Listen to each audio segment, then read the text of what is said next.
नवी मुंबईतून समोर आलेल्या यशश्री शिंदे खून प्रकरणाने संपूर्ण देश हादरलेला असतानाच दरम्यान आता प्रकरणात मोठी अपडेट समोर येते।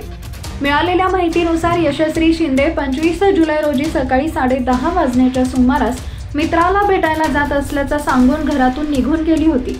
ती घरी न परतल्याने तिच्या कुटुंबियांनी हरवल्याची तक्रार दाखल केली।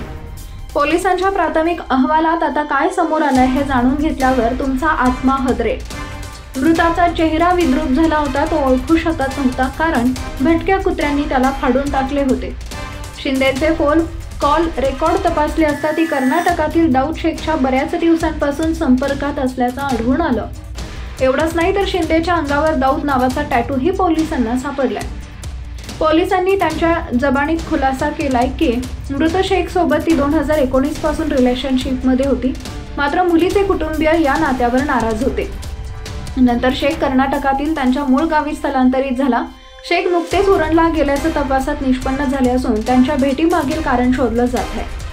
दरम्यान पोलिसांनी लोकांना या प्रकरणाकडे जातीय दृष्टिकोनातून न पाहण्याचा इशारा दिलाय। या प्रकरणाच्या तपासासाठी 3 पथके तयार करण्यात आली आहेत। आरोपी दाऊद शेखची 5 वर्षात जुनी कुंडली उघड।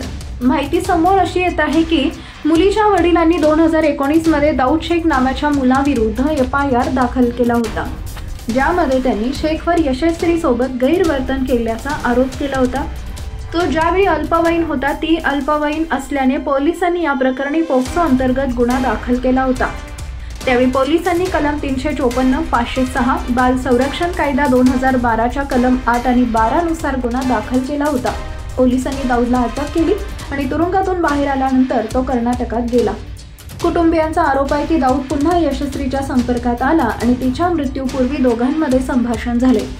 कर्नाटकातून उरणमध्ये आल्यानंतर दाऊदने यशश्रीला फोन करून तिची निर्गुण हत्या करून पळ काढला अशी माहिती व्यक्त केली जात आहे। आरोपीच्या अटकेनंतरच या हत्येमागील कारण स्पष्ट होईल असंही पोलिसांचं म्हणणं आहे।